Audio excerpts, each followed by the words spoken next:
छत्तीसगढ़ के रायपुर से एक बड़ी खबर निकल के सामने आ रही है। बीते दिन भी मैंने आपको खबर दिखाई थी। इसमें हुआ कुछ यूं है कि पत्नी ने अपने बॉयफ्रेंड के साथ मिलकर अपने पति को जो है थार से टक्कर मरवाकर उसकी हत्या कर दी।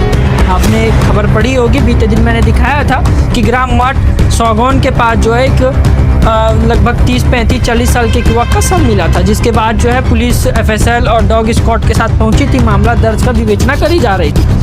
सोचिए इसकी इनसाइड स्टोरी क्या थे, वो मैं आज आपको बताने आया हूँ।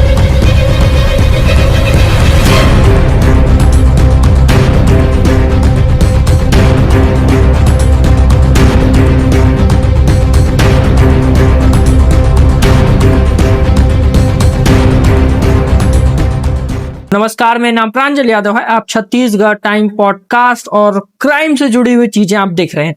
आज हम बात करेंगे, पति का नाम आपको थोड़ा सा स्पष्ट कर दूं तो पति का जो नाम है किशोर सारथी था। मैंने बीते दिन भी बताया था कि अर्धनग्न अवस्था में एक युवक की शव मिली थी।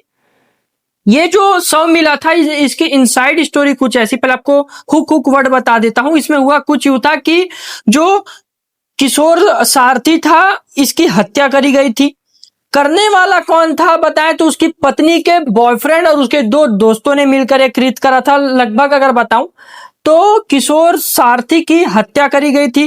पत्नी का नाम अगर बताऊं तो पत्नी का नाम रोशनी है, जो कि अपनी बहन को लेने के लिए 27 तारीख की रात को जो है, यानी कि किशोर की साली को लेने के लिए उसके घर से उसे रात को भेज दिया। जिसके बाद जो है उसका बॉयफ्रेंड जो बताए तो रोशनी का जो बॉयफ्रेंड था लीलेश उसका नाम था, वो ताक में बैठा हुआ था। ग्राम बेटिया के पास थार लेकर ताक में बैठा हुआ था। ये हुक पहले वर्ड आपको बता दे रहा हूं, फिर पूरी स्टोरी आपको जोड़कर अच्छे से बताऊंगा मैं।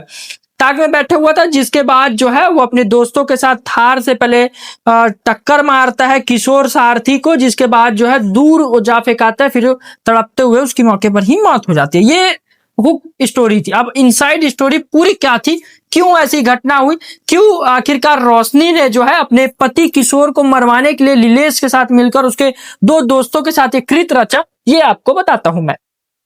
पूरी विवाद शुरू होती है 1 साल पहले अगर चले तो, जहां पत्नी और जैसे कि पत्नी का नाम पहले मैं आपको बता चुका हूं, रोशनी पत्नी का नाम है, पति किशोर, दोनों की शादी होती है। शादी के बाद जो है आज से 1 साल पहले से पत्नी का अफेयर गांव के ही एक लड़के लीलेश के साथ चल रहा था। करीब 1 साल थे और ये बात की जानकारी किशोर सारथी को भी पता थी। सोचिए, तो पति अंदर आप ही आप घुट रहा था। घुटने के साथ ही दोनों के बीच काफी विवाद भी हुआ करता था। विवाद इतना बढ़ जाया करता था कभी कभी कि किशोर सारथी जो है अपनी पत्नी के ऊपर हाथ भी छोड़ दिया करता था। इसके बाद कुछ हुआ यूं कि पत्नी ने अपने बॉयफ्रेंड और उसके दोस्तों के साथ मिलकर एक प्लान बनाया। प्लान भी ऐसा कि किशोर सारथी को रास्ते से हटाने के लिए, मतलब उसकी मौत का प्लान बनाया गया। मौत का प्लान बनाने के साथ ही कुछ प्लान ऐसा बनाया गया कि किराए से पहले थार लिया जाएगा। थार को जो है जब अपने पति को वो अपनी साली को लाने के लिए भेजेगी, उसके गांव भेजेगी, तो बीच ही रास्ते में जो है वो ताक में बैठे रहेंगे थार लेकर, और जिसके बाद उसका एक्सीडेंट करा जाएगा। एक्सीडेंट में उसकी मौत हो जाएगी। ये प्लानिंग था। हुआ भी ऐसी। 27 तारीख को अगर आपको बताऊं तो रोशनी की बहन को लेने के लिए भेजा गया था। उसका पति किशोर निकला हुआ था, जिसके बाद जो है रास्ते पे जो है इसके दोस्तों ने जो है थार से पहले उसे ठोकर मारी, काफी दूर जाकर फेंका गया किशोर सारथी, जिसके बाद जो है उसकी मौके पर ही मौत हो गई। जो मैं लीलेश आपको बता रहा हूं, लीलेश को जो है उर्फ मुरू, लीलेश का निकनेम भी है, मुरू करके कहा जाता है उसे। वो एक्सीडेंट करता है, या यूं कहें एक हादसा उसको कन्वर्ट दिया जाता है, यूं कहें एक हत्या तो थी। पुलिस ने तो जांच में एंगल में पकड़ लिया था, मगर फ्लैशबैक में आपको थोड़ा चीजें पीछे चल के बताऊं तो ये चीजें करी जाती है। जिसके बाद उसकी बॉडी जो है 28 तारीख को अगर आपको बताऊं तो 28 तारीख को उसका शव मिलता है। ग्राम मठ स्थित सागौन वाटिका के पास उसका शव मिलता है। 27 तारीख को ठोकर मारी जाती है, 28 तारीख को उसका शव मिलता है और अर्धनग्न अवस्था मिलता है। मैंने भी आपको खबर दिखाया है। पुलिस मामले की जांच में जुटती है। पुलिस लगातार खोजबीन करती है। पुलिस का शक गहरा होता है। कई इनपुट के आधार पर पता चलता है कि उसकी पत्नी जो है उसकी सख्ती से पूछताछ करी जाती है। पत्नी अपना गुनाह कबूल करती है कि ऐसा ऐसा हुआ था।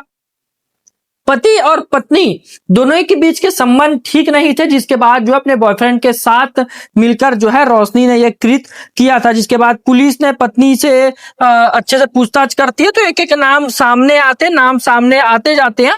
तो जिसके बाद जो है ये सब मामला खुलता है, जिसमें साफ स्पष्ट हो पाता है कि रोशनी जो है अपने बॉयफ्रेंड के साथ रहना चाहती थी और ये चीज पति को भी पता था। दोनों के बीच में मारपीट हुआ करती थी, जिस बात से दोनों परेशान चल रहे थे। उन्होंने एक प्लान रचने के तहत, कूट रचना के तहत जो है उसकी हत्या कर दी कर उसको वहां छोड़ दिया गया।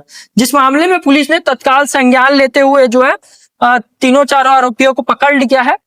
लीलेश को उर्फ मुरू, रोशनी और उसके 2 दोस्तों को गिरफ्तार कर लिया गया है। फिलहाल पुलिस मामला दर्ज कर विवेचना कर रही है। मगर छत्तीसगढ़ में इस तरह की कृत्य, इस तरह की घटना जो हो रही है, इस तरह की जो हत्याएं हो रही है, इस पर आप क्या सोचते हैं कमेंट करके बताइएगा। और छत्तीसगढ़ क्राइम पॉडकास्ट को जरूर सब्सक्राइब करें और छत्तीसगढ़ टाइम को जरूर सब्सक्राइब करें, क्योंकि आए दिन हम आपके लिए इस तरह की खबरें लाते रहते हैं। कम शब्दों में आपको सटीक से सटीक और अच्छे से अच्छा उदाहरण देकर हम आपको खबरें बताते हैं। सब्सक्राइब जरूर करें। धन्यवाद।